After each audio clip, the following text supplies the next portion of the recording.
What's up, Thrashers, and welcome back once again to the Thrash Maniac 99 YouTube channel, and I am back with yet another album review, and today I am talking about the latest offering from Unto Others, Neverland.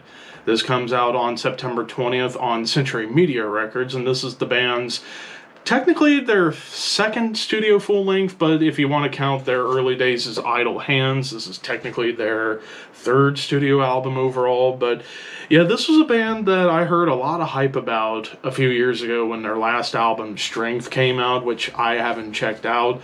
But I've heard a lot of good things about this band. They were on Roadrunner Records. Now they're over on Century Media Records. And of course, this is a Portland, Oregon-based, I don't know what you would call them, like classic heavy metal, gothic metal, punk. It's like kind of a hodgepodge of all three of those things. Like there's some punky elements, there's some thrash elements, but for the most part it's just gothic metal, classic heavy metal kind of coming together. So comparable to bands today like Tribulation, for example. So, what did I think of this album? Well, to kick things off with the song Butterfly, immediately you kind of get an idea of what these songs are going to be like.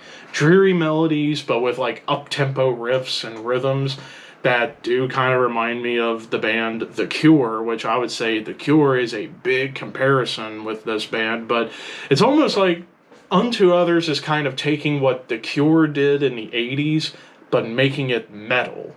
And I think that's a really, really cool approach to their sound. So yeah, it's like lots of elements of The Cure when it comes to rhythms and riff work.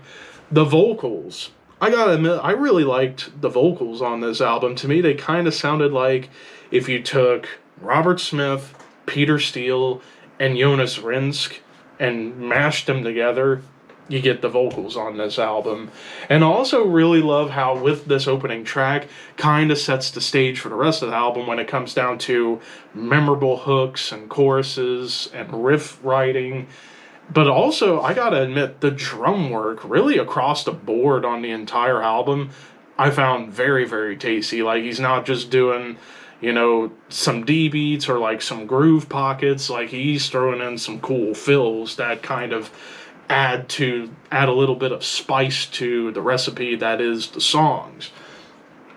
And then we get into the second track, Mama Likes the Door Closed, which sounds like a good sex song right here in terms of the title. But you start off with this like tribal beat, and then you get into like more almost punk-oriented beats and riffs, and they almost remind me of Misfits. Like, I would say this track, as well as a couple tracks later, Suicide Today, those two songs have moments that remind me of Misfits when it comes down to the riff writing and the energy behind it. But here with Mama Likes the Door Closed, it's like you get those Misfits moments, and then out of nowhere you get some like badass shred and maybe the heaviest riffs on the entire album. And we're only 2 songs in, and it's arguably the heaviest song on the album when it comes down to some of the riff arrangements that come in.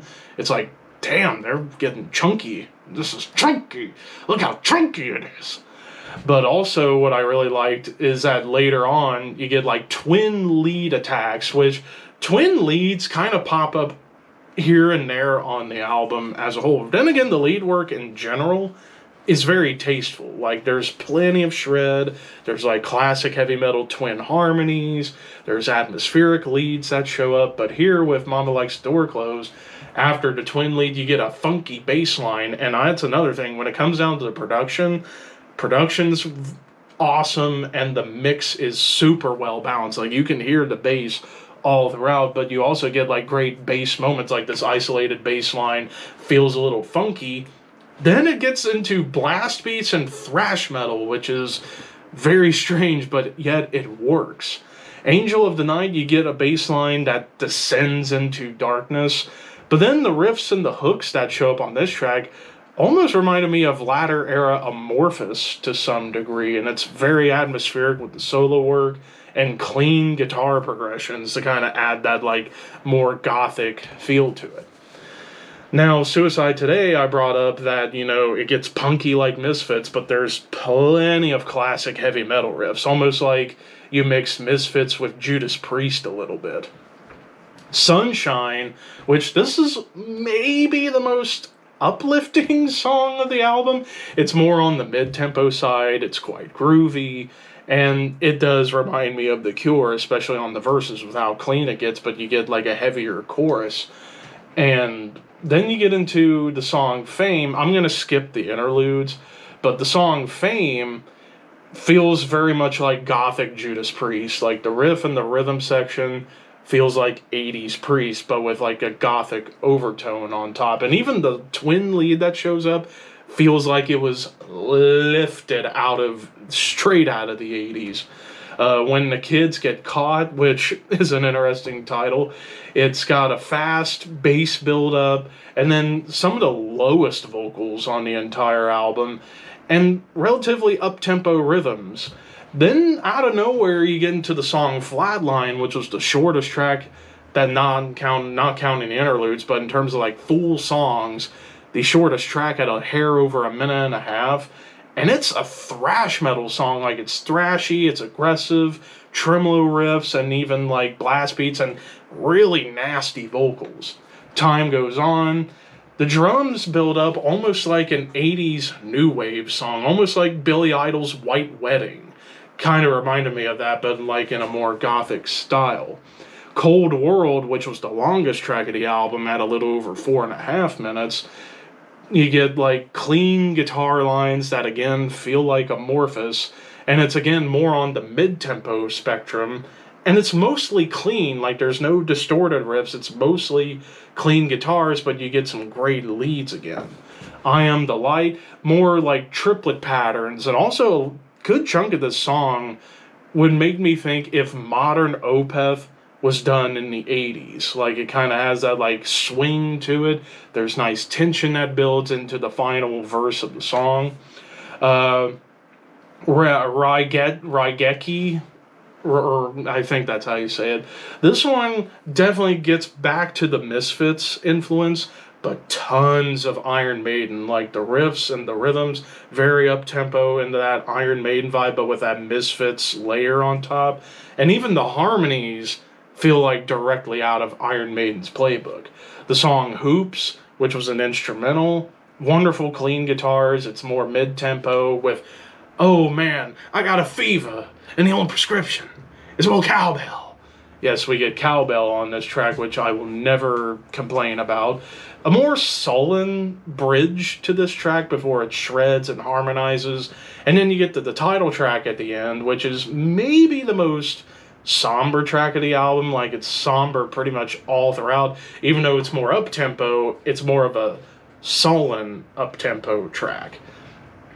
And even the guitar solo felt very sullen in its own right. So while I love how catchy this album is and the production's fantastic, I do have one big complaint about this album, and that is how a lot of these songs, like, to point out some, I would say Butterfly, Suicide Today, When the Kids Get Caught, Time Goes On, Cold World, I Am the Light, I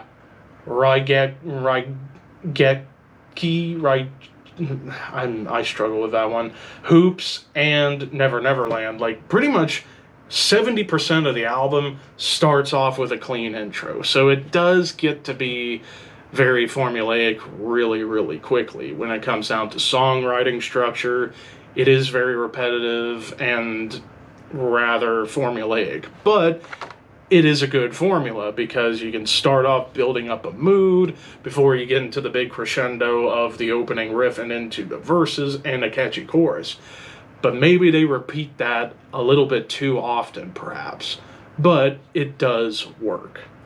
So overall, I would say if you are a fan of bands like Typo Negative, Tribulation, I would even throw in Iron Maiden, The Cure, Misfits, even Amorphous, check this out. I will actually give this a 4 out of 5. This was a catchy, fun listen. And despite, I would say there's maybe too many tracks. It's 17 tracks overall. And I forgot to talk about their awesome cover of Ramones' Pet Sematary.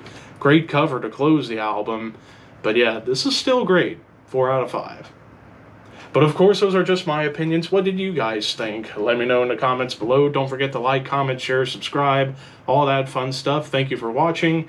Keep your horns high and your dreams wet. Thank you for your patronage.